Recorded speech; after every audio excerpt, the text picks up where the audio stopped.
For you people watching this out on your TV sets, almost every night you hear it mentioned that this is not a criticism of life, but if you are noticing anything of interest, which you should be noticing of interest in you and not just on your TV set, the mind and everyone will hear criticism if it's wired up to hear criticism. Or you'll hear criticism if you want to hear criticism. And it can be said every night and can be flashed on the screen. This is not a criticism of life. This is not a criticism of life. And at times, if you would notice about yourself, if you're just an ordinary and regular and sane person, at times you can almost approach being nonpartisan, non-critical. You could almost take what you hear as being nearly objective. But if you'd also notice, you will hardly listen to it when that time rolls around, because it'll be something that you're not naturally interested in anyway, and so you don't care whether it's being attacked or supported.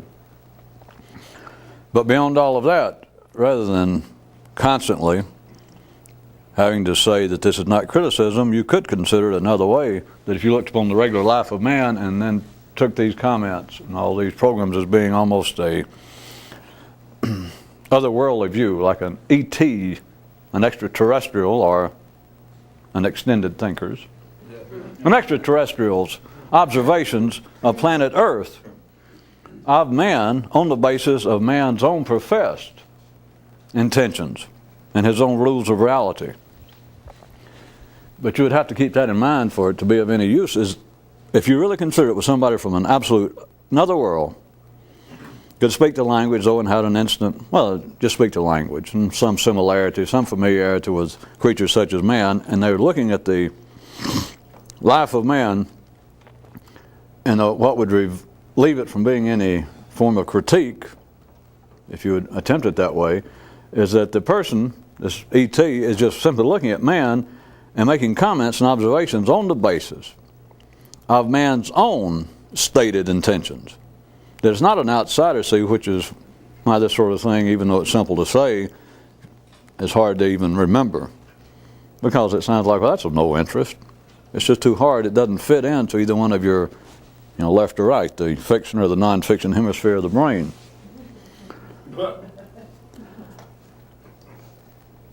But see, it would be free of all forms of criticism if you're simply making observations and it was not someone participating in the human game. That's why I was making up this ET character.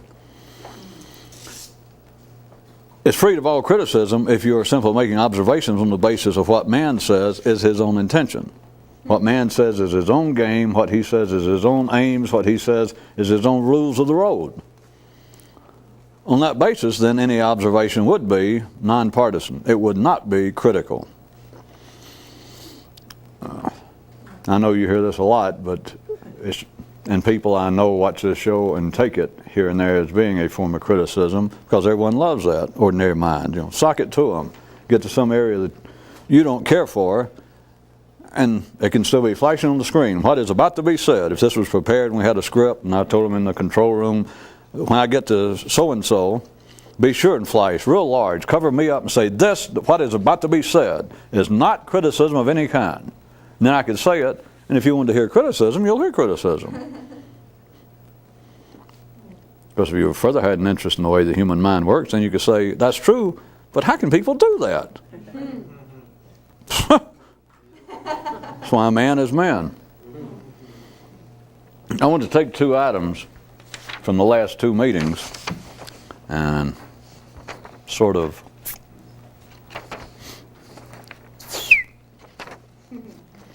I guess I can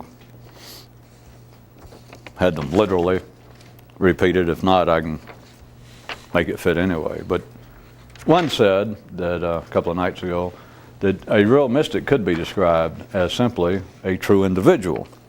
And then last time we met, we were talking about the very last time the fact that what everyone ordinarily says, including those that say they are divinely inspired, those that are assumed to be accepted to be divinely inspired, those who say, ordinary people who say something extraordinary, know that they don't know what they're talking about. And the difference between them and a mystic is a mystic knows what he's talking about and will admit it. or the way we left it was that they don't know what they're talking about. But it's just their point of view, and it's also a mystic's point of view in that life, it has a point of view through everyone. But it takes an extraordinary person, it takes somebody out of the ordinary to realize, much less admit, because admit doesn't mean much. What I really intend to say is that they realize that it's a point of view, that it is not a statement of objective reality. So if you consider those two together, then the harder version, let's go to one of them at a time, that says that the difference between ordinary people, even those that believe that they are extraordinary, that say something extraordinary, and take the ET view. When I say that they say something extraordinary, we'll take their view. The great religious prophets, how about that? And even the minor writers inside the Old Testament, the later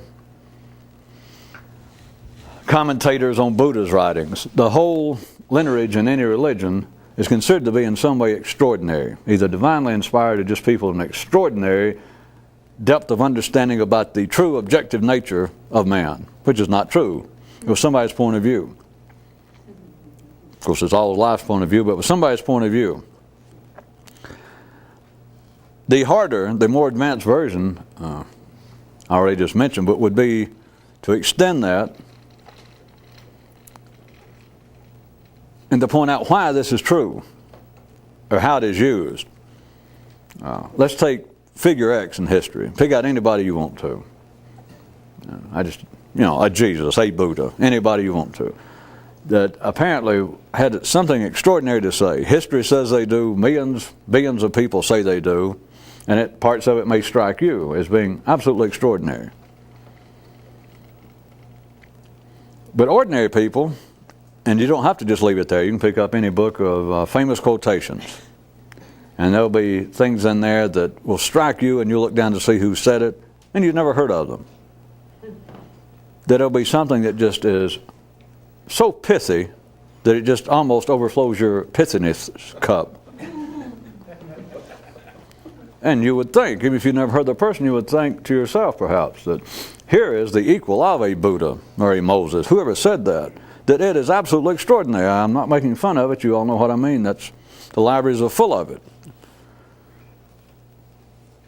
But an ordinary person, when they say something extraordinary, and also picked up from last time, an ordinary person who says something extraordinary, they're not sure it's extraordinary until they have an audience. There's also a difference. Well, I was afraid that we didn't get that clear enough last time, but if an ordinary person has some extraordinary thought, and it could be more than one thought, because if there's any chance of them becoming some sort of local alpha wolf among would-be mystics, drugstore wannabes, then it's got to be more than just one thought. It'll normally turn into some kind of system. But even if it strikes the person as extraordinary, it will be based upon some diving board that they've already taken off from, something that they ran across. It's the sequential parade of humanity, that if we had somebody right now, contemporaneous, that had apparently some new model of life that they were teaching, it would have been based on somebody else's. But even if it was apparently extraordinary, it will not be extraordinary to the person saying it until they have an audience. It is simply the fact that a man can sit there, an ordinary man, assuming he can have an extraordinary thought, which you can. He could have an extraordinary stream of thoughts. He could have an extraordinary new vision of life, of man. To him is new, whatever triggered it. That he has this whole new concept of what man is psychologically, spiritually, what the nature of life in toto is. But he does not truly find it extraordinary until he can try it out on someone else. And it has some audience. That's the way it is. It's not right or wrong. That is a fact. And if he tries it out on enough people, and it can strike him as just extraordinary when he has it. And I shouldn't have to preach this, because anyone who is interested in such as this has been through some form of this, that you yourself at one time, I'm sure, thought that if you were not Buddha reincarnated, it was probably just a matter of a few more thoughts like the one you just had the other night. Well, you have to. It's the only thing that keeps people going. But then if you are wired up to be the kind to want to start some sort of, or to create some sort of following, to do something publicly, then this kind of ordinary person who may have had a thought, an idea, even, as I said, an extended picture, a new model of what life is about, it is not actually extraordinary to them until they try it out and if they can develop some sort of following. And there is no particular magic number, but you got to have more than one or two people. You cannot just go to your drinking buddy and whoever you've been discussing the nature of life and psychology with. It's one or two people won't do it. And I'm not going to try to pick out some number, but it has to be the point that the person who had the extraordinary thought or the new picture in their mind, a new idea, a new model of what life is about and what might be the purpose of life, if they do not get to them what seems to be a following, if they do not develop an audience, they will simply disappear. You'll never hear of them. They will lose interest. They may, in fact, become at the fringe of the pack because they can very easily become bitter about it, as it's called. It's of no consequence, but they can get kind of pissed off like, well, I gave humanity a chance. Now, I had a great idea of what was going on. Enough people wouldn't listen, so screw them. I'll just get drunk and leave town. They have to have, and it's not the person, it has to do with the general nature of the tango, the dance amongst the collective. This ordinary person that has this extraordinary picture, this extraordinary new series of thoughts, this extraordinary new concept of what life's about, they do not know, they are not convinced in any manner whatsoever, fitting any words you want to put in. By anybody's definition, they are not sold within a short length of time. They lose interest. They do not know that it is extraordinary until it is reinforced, until they hear it back from an audience, so people go, my God. There's just nothing very deep psychologically, spiritually, and certainly not mystically about that. I could bring it out in other areas. It's true in science. It's true in the ordinary run of events in life, but it's not noticed. This area, it always seems to be, for those who are interested, it always seems to be singular. It always seems to be, if it's in the area of philosophy or metaphysics or anything resembling that, that it seems to be someone who pops up and they are not part of some historical, collectively recognized tradition. In other words, it's not a scientist of some repute, it's not a psychologist, it's someone with no credentials. One of these prophets in the wilderness, some guy just wanders out of the woods and says, let me tell you a new picture of man.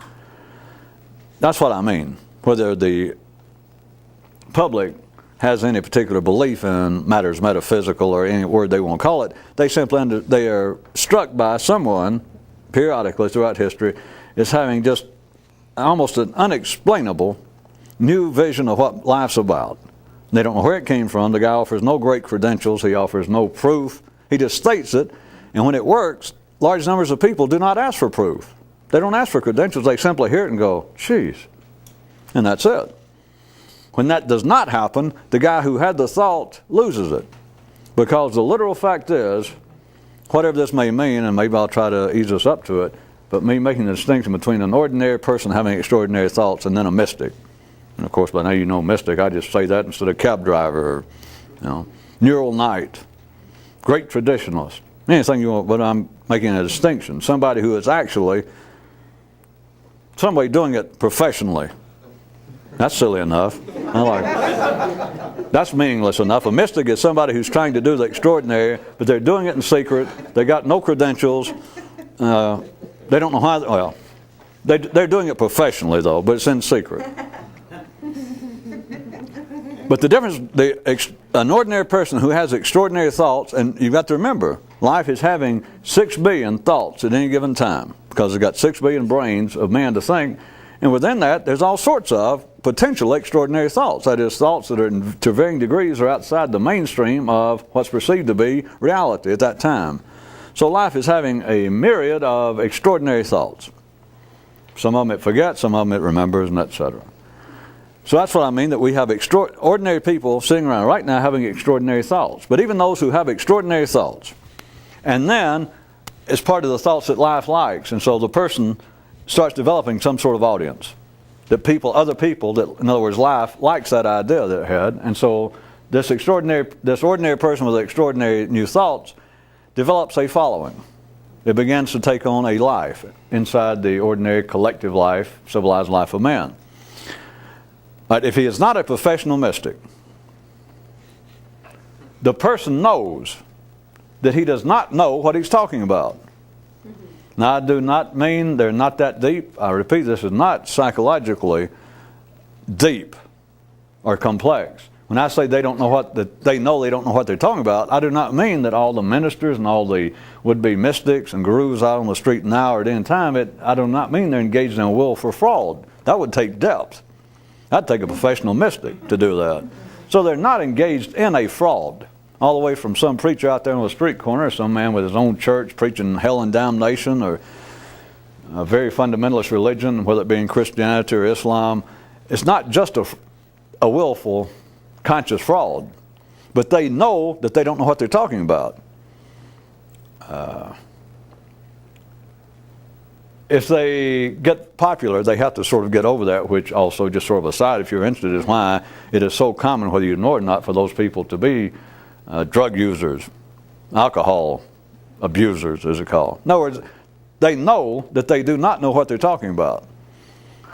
But it's not so simple as saying to find out that there was some preacher, let's say, is out there traveling around the country now, to use Christianity in the United States, the Western world. You know, it's still fairly common. They make big money. Some are very popular. They're out there touring stadiums or carrying around their own tents and renting city auditoriums, and they're preaching the Bible, supposedly, Christianity. And they seem to have they do have a following. And their followers, again, we're talking about, let's assume, fairly sane, ordinary people. We're not talking about fanatics that actually show up, contribute money, will work for the people to help bring them to town. And they say that his interpretation of the Bible is extraordinary, that he is not just some ordinary preacher, or they'd stay in their own church. They find it extraordinary. All right. He now is accepted, this preacher I'm making up. He now accepts the fact that what he's saying is extraordinary based upon that 10,000 people or whatever constantly show up and hang on his every word. Except he knows, you got to listen to this, that he doesn't know what he's talking about. Now, it's not that he's standing there saying, well, I know I'm a fraud. In a sense, he knows he's a fraud, but not in this ordinary sense that they try to do exposés or the old Elmer Gantry genre of, well, these guys, it's all a fraud, and that's why they have to drink, and that's why it turns out that they all have feet of clay. No, all humans have feet of clay, because all that says is all humans are my God, human. But they are in a somewhat, there is no such thing as somewhat unique. They are in an unusual position. Well, there is nowadays. They change the dictionary on us. When I say that they do not know, that they know they don't know what they're talking about, this is not some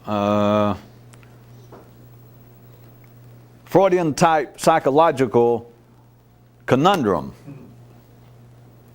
I mean literally that they know they do not know what they're talking about. That is when they realize they've got an audience, which is what they wanted. They wanted to be in showbiz, they wanted to be an alpha male wolf of some pack, and now they got it. And it's on the basis not of singing, not of dancing, not of sports, but on speech. And they call it spiritual matters, which is the same thing we're up to, except we just don't lie about it here. We're cruder. When I say that he knows that he doesn't know what he's talking about, it's not that it's a fraud, but he knows that the effect it's having, he don't know where he got it. He doesn't know where he got it. Thank you. He speaks, maybe he's come up, and you can go from it being religion, if that's, I know has a lot of very common connotations that may strike some of you too heavily. You can go from that to a more unconventional guru, spiritual teacher of some kind.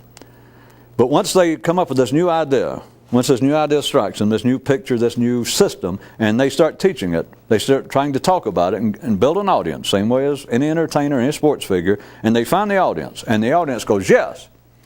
In the same way that you would have shown up, if you like that sort of thing, back when Muhammad Ali was in his heyday, and you'd think, this is better than the opera. You don't care how he fights, or you don't really care who wins, it's just a watch. You go, yes.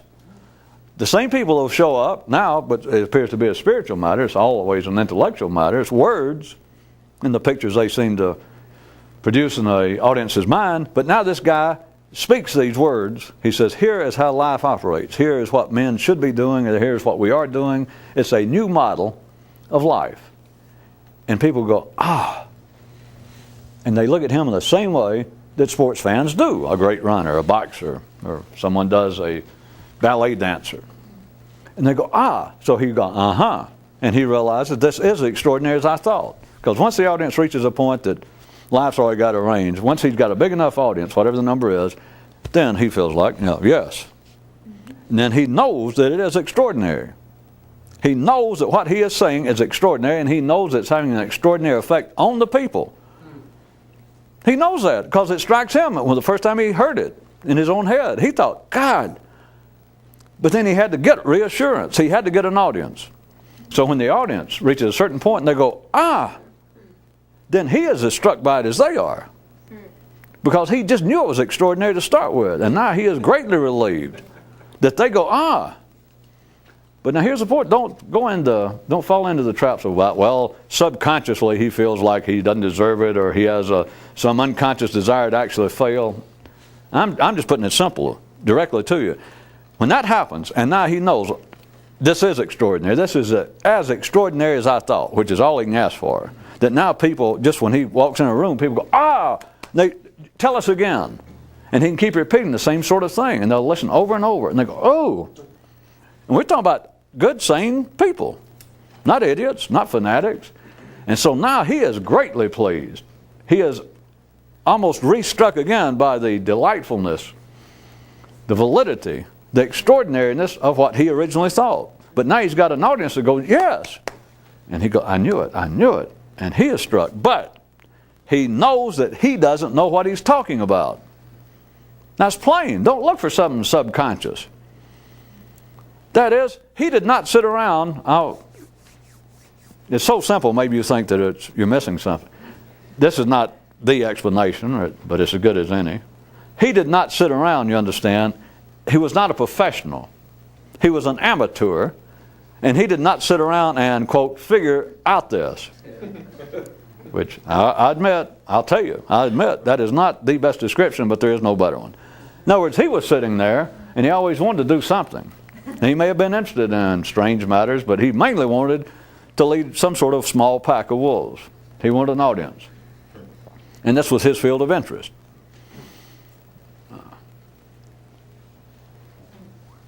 This extraordinary idea, or series of ideas, that now has made him an alpha wolf, so now he has an audience, he knows that he's not responsible for it.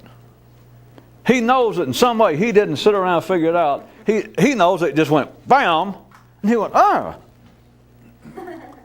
He knows that.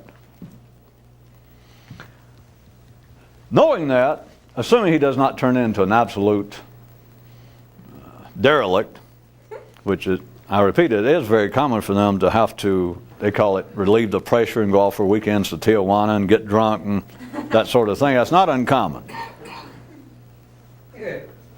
But it's not just on the basis they feel like they're a fraud, because as far as they're concerned, they're not a fraud. The ideas that they're presenting, that the audience, their following, finds so astounding, you got to remember, they found astounding originally. They found it astounding first. And so it's not that they feel like it's a fraud. They know it's not, because they were struck. But they know that they don't know what they're talking about. They know that they don't know where this came from. They don't know how it fits in. They know that they are not responsible. Therefore, if they do not become too much of a weekend drunk, which that finally takes care of itself because they can, or else they will lose their following and they'll finally be found out. Somebody will come up with photographs of them in their underwear or less in a cheesy motel in Tijuana. So if they don't do that, the other way, they have to attribute to keep, if you want to put it crudely again, it's as good an explanation verbal as any, or description, to keep their sanity. They have to themselves even, they have to come up with an external source for this. The good old standby being God. The gods. What else are you going to say? I mean, it's as good as any. And it can be a would-be, or it can be a mystic, a public guru of some kind right now, or at any time, that was not even wired, was not even a generally religious person in the ordinary sense, that may not have normally thought in terms of gods, but they had these extraordinary pictures, these extraordinary ideas. They find an audience for it, and they know that they don't know what they're talking about. And so even they, if they have great hesitancy, or if they refuse to even refer to gods, like, well, I'm too far past that, they will still have to come up with some idea. Then that's when it gets into the areas that some people laugh at about the New Age, which of course is nothing new, but then they have to get into things like, well, there are cosmic forces at work, or there are cosmic vibrations that work at a certain speed, and the slow ones run slow people and run elephants and hippos and dead planets, and it gets faster, and it gets into living planets, gets into a solar system like ours, and it gets even faster, and it creates men, and it gets even faster, and it creates a few extraordinary men, and it sends them a message. And folks, it sent me a message. They have to do that. It's either that or the knowledge that they do not know what they're talking about. No matter, it's extraordinary, and they do not feel like they're a fraud. Not in that ordinary sense, not in the ordinary sense of being found out. If they find an audience for these extraordinary ideas, they are simply more convinced than ever of how extraordinary their ideas are, except they know that it's not their ideas. So what are you going to do? You have got to stay sane, to stay normal, you have got to attribute it to some external source. The difference between those and a professional mystic, there's a lot in common, because the professional mystic and using that same sort of basic springboard, in a sense, is also not responsible for what he thinks, the ideas he has. And yet it's not true.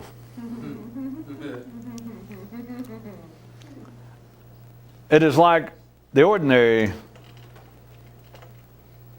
public mystic, public occult, New Age, guru, teacher, blah, blah, blah. They can be saying extraordinary things, and they know that they do not know what they're talking about. But then there can be no public admission of that. And again, it's not for the simple reason that they feel like they're a fraud. They can't do it. They can't even tell themselves. It would ruin it. All this has to do, if I have to remind you, it has to do with the laws of physics and chemistry. And to describe it as we are in words, and it being in some way psychological, of course, is just undergraduate teaching, but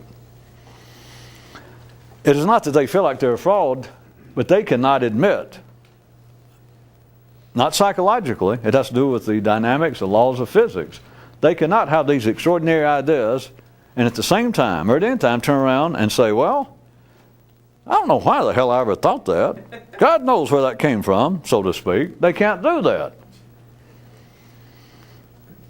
That doesn't mean that they still are not aware that they do not know what they're talking about. They do know that, but they can't say, well, I have no idea where this came from. It won't work.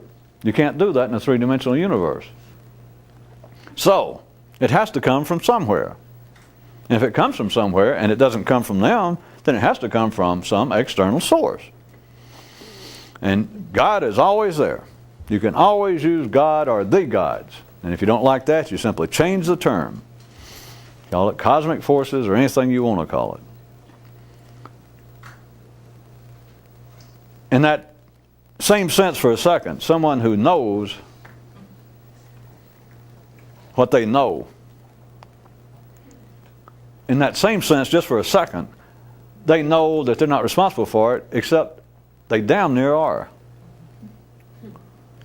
Compared to the ordinary people who have extraordinary ideas. They know that they do not know what they're talking about. They know that they cannot admit that. Not psychologically, they know it's against the laws of physics. It can't be done. When I say they know they can't do it, it's they can't do it. Because if they do it, they lose it.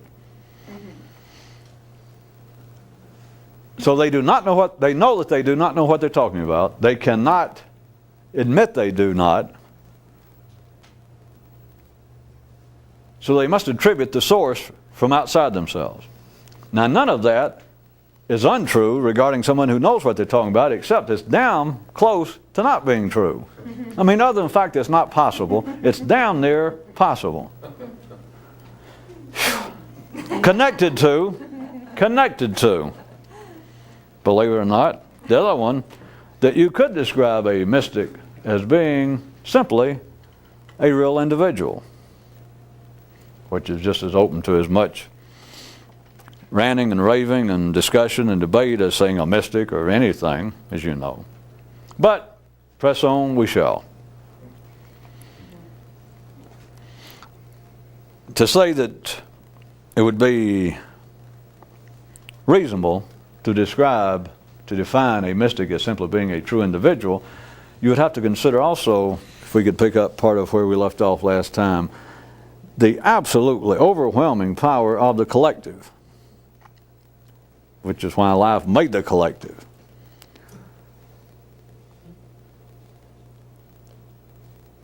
A would-be mystic, me saying an ordinary person having extraordinary ideas and seeking an audience, they can appear to be an individual, but you make personally, anybody trying to do anything on your own, you run a grave risk of wasting your time, bleeding to death, wasting energy, to ever underestimate the power of the collective, the power of the mass. It has to do with the laws of physics again. You can sound like mob rule, can sound like the law of the herd, but that's just child's description. The power is down there. Just leave yourself one small little rat hole. In fact, it's really a flea hole. There are not that many of us rats. It is down there, inescapable. And I was going to pull out a couple of examples. The power of the collective. I could describe it in more ways, and you've heard them all before. And again, they have so many everyday connotations that the danger is, if you're not very alert, that you just fall into, oh yeah, and then you don't really listen. It seems to be the power of the crowd. It seems to be the influence of your peers. But it's more than that. I'm telling you, it is overwhelming. And I was going to point out, and see if this would help a little, because that's easy to say overwhelming, and it's fairly easy for somebody to go, you're right, you're right, it's hard to go against what everybody else says. Many people said that, and each and every one of them deserved a Nobel Prize in understatement, even where they were mostly quite ordinary people, just simply saying extraordinary things for the moment. How about areas, and there are two prime ones, it seems to be the top and the bottom of man, the body and the mind. Areas wherein it would seem to be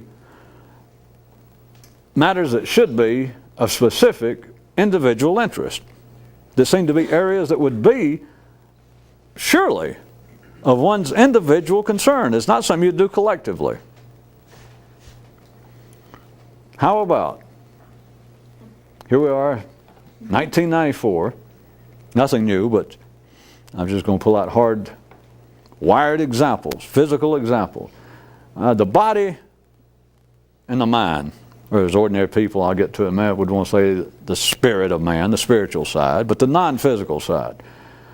Well, what should be, you would think, just offhand before I point out what it is right quick, that what should be more, remember we're talking about the difference between the collective being part of humanity. And those of you that want a little more specific, being part of us here in Norway, all of us Norwegians, being part of, and most of course all of us Norwegians, most of us are Lutheran, so you can be part of the Lutheran Norwegian part of humanity, or you can be part of the Northern European, or we can be part of the African, any part you want to pick out, or part of humanity. We're talking about that which is everybody. That's all ordinary people, even those having extraordinary thoughts and pictures. And then over here is this little handful of fleas, these mystics. And we are making a distinction. And when I'm calling it now, I'm saying that these mystics, instead of all these weird, strange, nebulous, you could just say a mystic would actually be an individual, in the inference being certainly that what ordinary people call an individual is not. Assuming I'm onto something, I wouldn't say a real individual. But there is a difference in over here what would be an actual individual that in some way was freed, in some way, from the same forces that run everyone else. All of us Norwegians, all of us humans. Over here is the collective. You would think that surely, if there's one area where even people in the collective, just ordinary sane people, there's one area that should be of specific interest, it would have to be almost, not just be of interest, but anything other than it being of personal interest would be deranged or irrational. The body, right? Exercise. Since we're not talking about the survival aspects of eating and etc., but that which makes man civilized or distinguishes him from the other animals. But you don't think about it, you're used to seeing ads and etc. Working on the body goes in fads. Right now we're in the midst of the Nordic track, the stair climber. You can go past now a gym, you can go past little small hospitals that specialize, whatever the latest thing for the week is, they're trying to make a new buck, sports medicine. And people now on their signs have free weights and stair climber.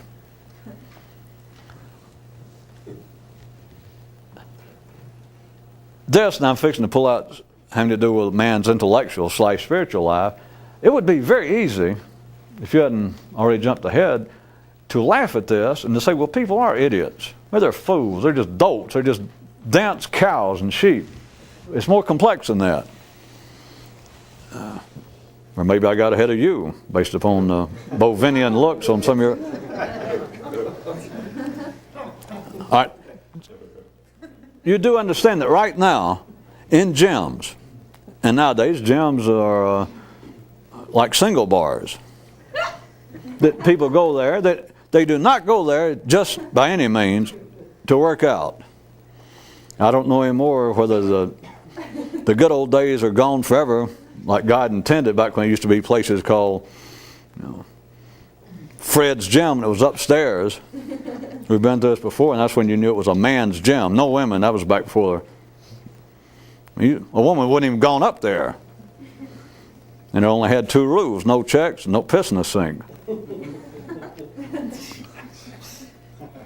But nowadays a gym is not that. Nowadays a gym is a social occasion. It's not right or wrong, but try and follow me for a second, I feel like you're missing it. Now, what would, from one view, and not just some strange view, but if I just presented it very simply to start with and say, all right, if your interest in life became trying to make yourself look better, lose weight, make your muscles big, your waist smaller, whatever, that you want to look better, what could be more individual than that? I mean, it's your damn body. You don't have anybody else's body. If you decide that your new hobby, or for the time being, until further notice, your hobby is going to be getting in good shape. Every part of your body really work on them and just, it's a hobby. Nothing wrong with it. And that would seem to be as individual as you can get. It's your body. You cannot go and work out at a gym, take along your best friend, take along your brother.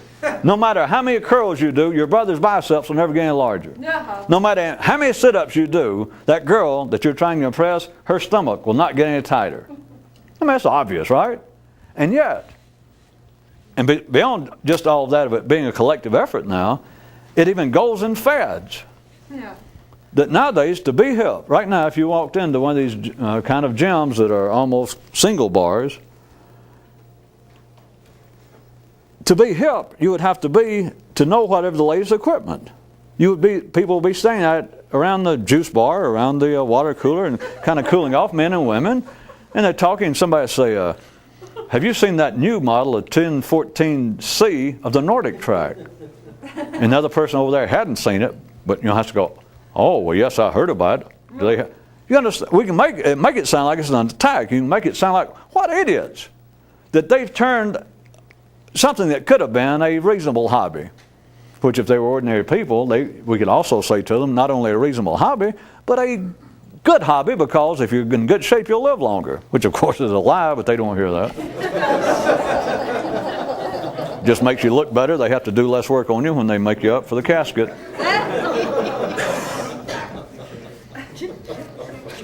God, he died at a young age. Yeah, but don't he look good? It's no, I can't remember whether that's an Undertaker's or a priest joke. Or maybe it's Joe Wild. But do you follow? It is now, and it's not just something I'm throwing out in passing. This is now part of the body. It is part of the life of the body of a sophisticated, up-to-date, 1990s person, man or woman. Not just exercise, which is almost de rigueur now, for those still in their sexual active years. It's almost required, but it's also almost required not just to go work out, but to be able to talk about the hip exercise. And it's not, the exercise doesn't change that much. There's only so many parts of your body to work on. But now, to actually not be an outcast there, you save up your money, you join this nice gym, you buy you some clothes, you find how you dress, and you go in there to try to be, mingle in. And somebody mentions about, have you seen that new Nordic track? And you go, new one? You don't know what a Nordic track is. Mm-hmm. That you have to know. It is a fad, in the widest sense of the word, and I do not use it in a pejorative manner. It is a fad. That now, particular machines, and you do know their brand names. You have to know. It's in the same way as wearing whatever's hip now, a Calvin Klein workout shorts, or a Bill Blass jacket, or sweatshirt. Not only that, you have to be able to stand there and talk about, well, yes, I've seen that new Nordic track, or they got a new model of the stair climber that has you and readjust the tension. That is a part of it, and it's not to make fun of it, but do you understand? There is the power of the collective. Very subtle, perhaps, maybe too subtle. Or maybe did they all leave? For you out there on TV, remember, this is not an attack on that. All of this, and it's not even a real commentary of any great interest on the nature of life, if you do not see it up here.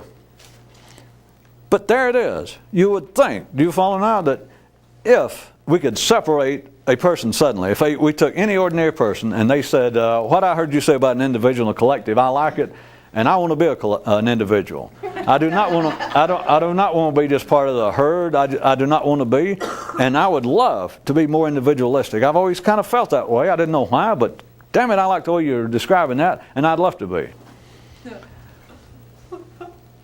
At the same time, one of their great hobbies could be exercise. But it has to be now not just exercise, because if that's all it was, and I'm trying to use that as you would think, there is an individual, there's an area that is of an individual nature. It could be otherwise, but except when you first think about it, that if somebody says, I am going to exercise, this don't bring any connotations to it, just suddenly a man stands up or a woman goes, I know what I'm going to do, I'm going to start exercising 2 or 3 hours every day. Love it, I like it. So you start doing it. Or they decide to. Right there, you can say, well, what could be more of an individual endeavor than that? I mean, it's your body. That's why I made the joke about no matter how much exercise, it's not going to help the person next to you. Not even your mother, your father, your girlfriend, your child. You think, there is an individual effort. There is an area whether you want to or not. If you're going to take up exercise, at least in that one area, you're going to be an individual. Do people stay home and exercise?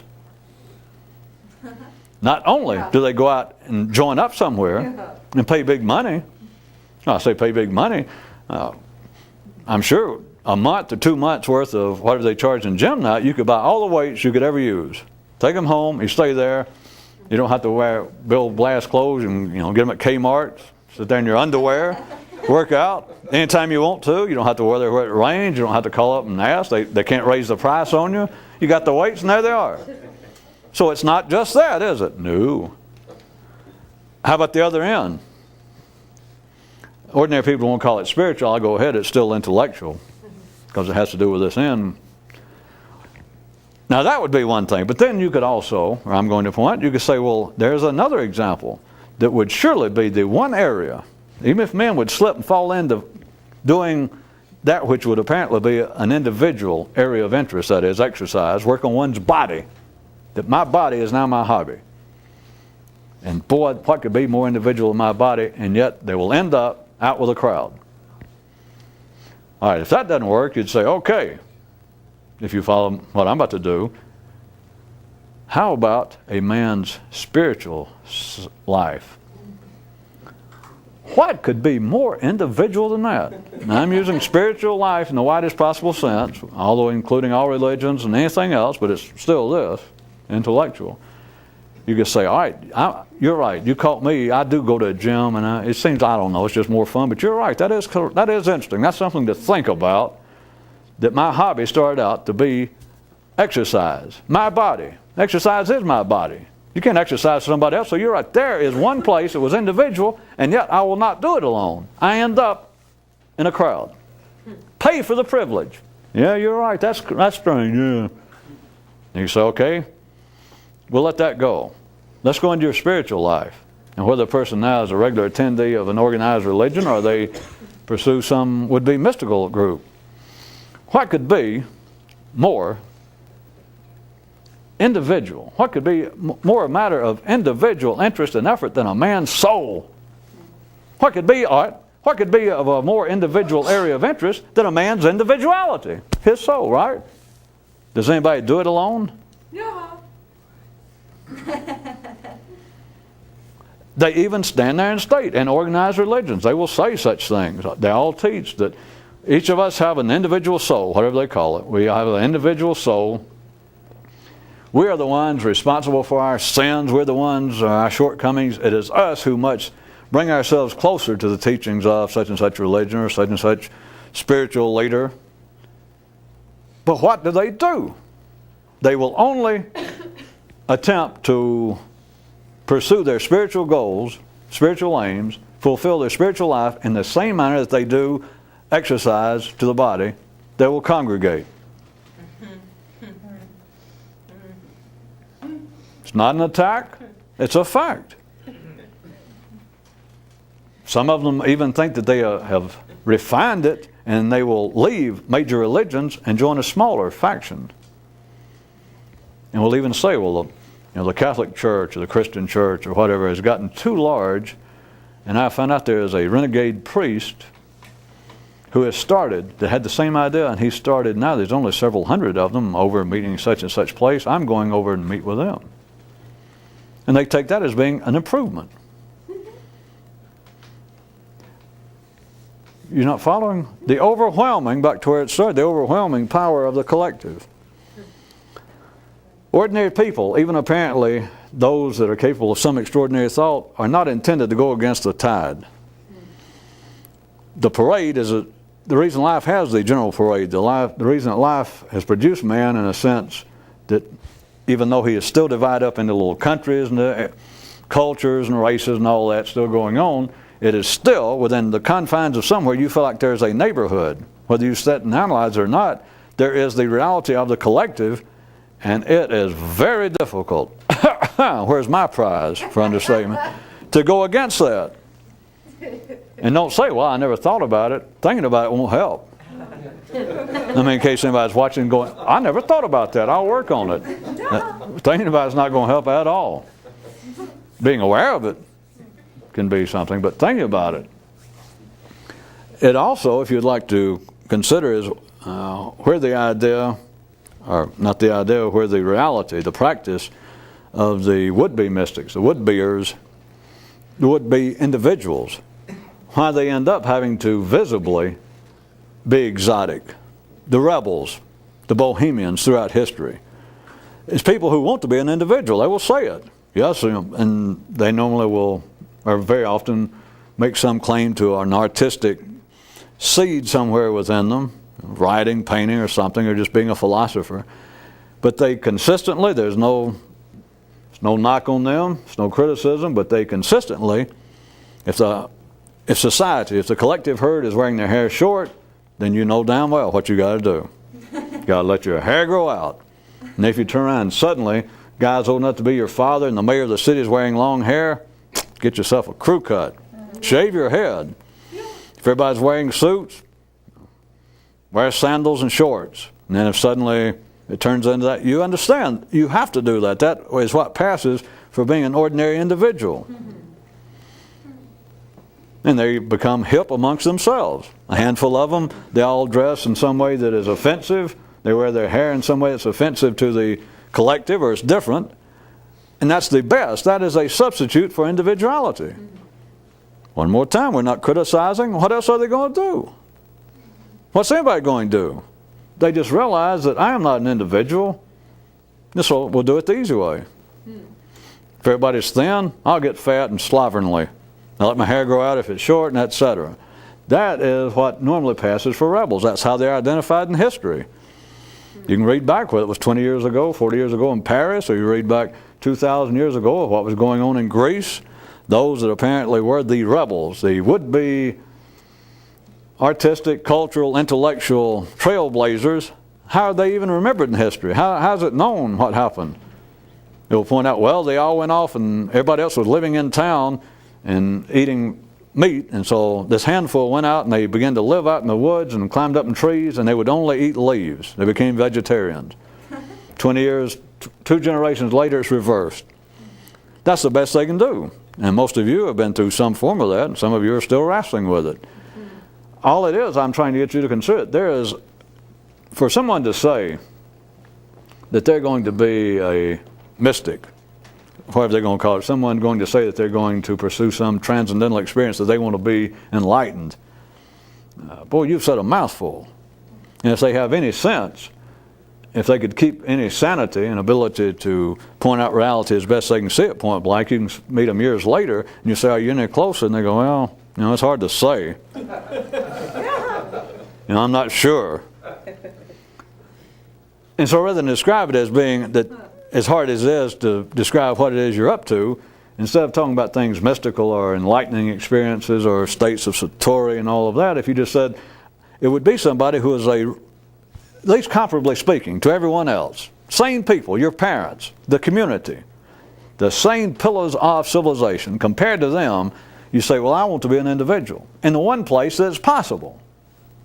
Because that's it. The rest of it won't work. I know the other parts, to them, is the only part that seems possible. That's why I was pointing out what rebels become. They go, well, I want to be different. I'm tired of being here. You just feel strangled.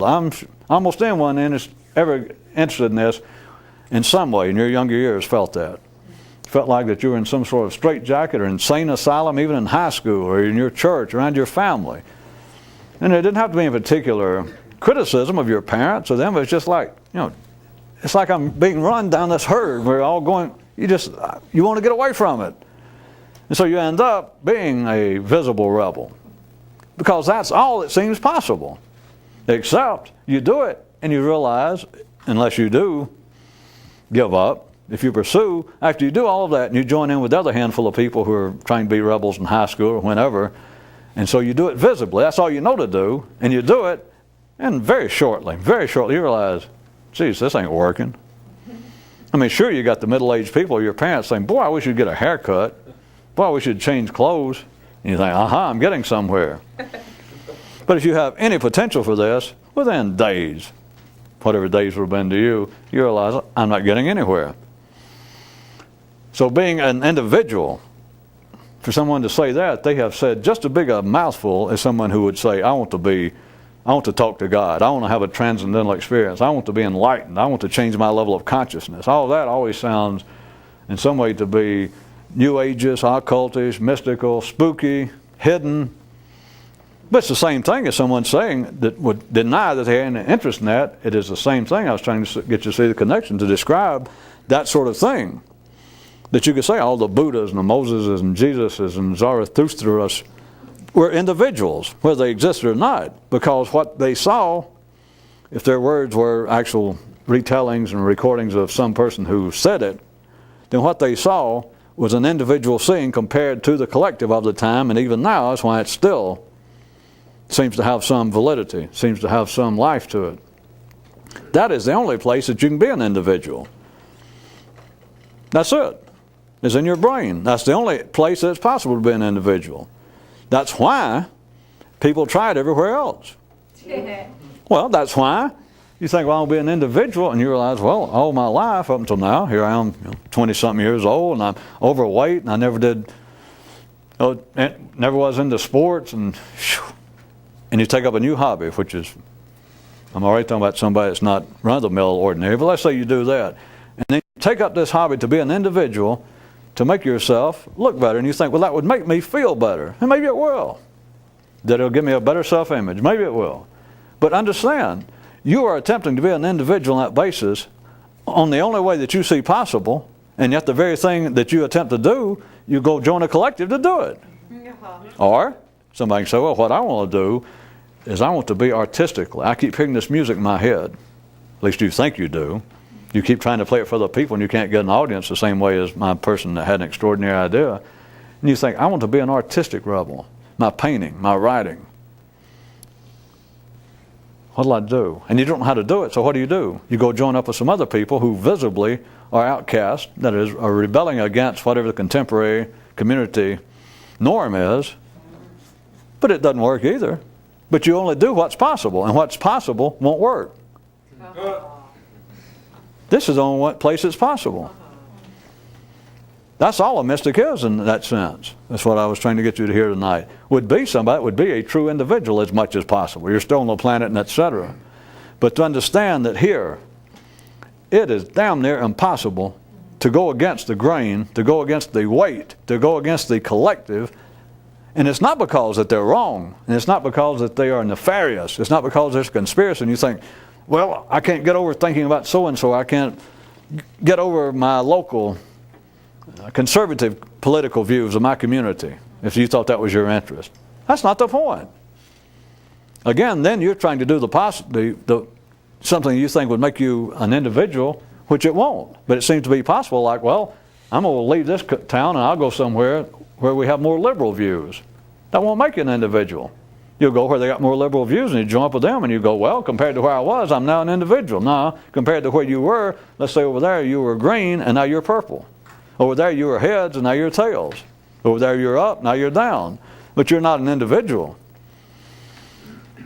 The reason I brought up the examples of the gym and of people congregating to look after their own individual spiritual welfare is to show you that under the best of conditions, the most sane, educated, civilized people, they cannot get out from under the weight of the collective.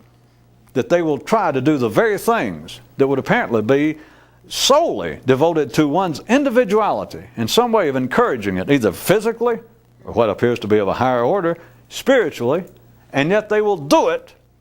The only way they can do it, the only way they can apparently pursue it is inside the collective, inside a group. The reason that you never hear of hermits, because the hermits you hear about, the recluses, they always end up coming into town at least once or twice in their lifetime to go to the Hermits International Convention. That's why you never hear of real individuals. That's why it's safe for me to say that you never actually hear the real mystics. The ones you hear about, shadows, echoes. And there's a reason. And it's also the reason that ordinarily the collective likes to believe, well, it's a great secret hidden work and they hide out. Yeah, they hide out. Because if they come join up, they've blown it. But remember, that's physical, because they can be right in the middle of you. But internally, in the one place, you can be an individual here, because that's the only place you can be. But since most people cannot, they do not have the taste for it, much less the ability, they don't have the desire for it. They will end up being a weekend rebel. At best, they'll end up being a would-beer. They will have to do something physically that says, well, I'm an individual. But even on that level, notice, like in high school or even now, you don't have to be in high school, but to think, well, I want to be different. I'm sick of looking like, and so you try to dress rebelliously. You can't even do that by yourself. You have to find out, well, how are people dressing rebelliously now? Because you find there's a local coffee shop. It's where all the hotheads from college hang out, all the real rebels. And you go over there and they look at you like, and let's say you're not dressed like your parents and everybody in the city. Ordinary people, if you go where the rebels are and you're not dressed like them either, they'll go, come on, get real. And then you have to see how they're dressed and say, I'll be back. And you have to run and then dress like them, and then you can just join up and be a rebel. Be more of an individual. More of. Yeah. Being an individual is why I say true or real. How are you going to make a qualitative, or why would you want to put a qualitative modifier on individual? Well, if you're ordinary, because you have to. That's like saying, well, I'm sort of awake, or I'm sort of a mystic, or I'm sort of intelligent, or I sort of know what I'm talking about. Give me a break. I was speaking for you.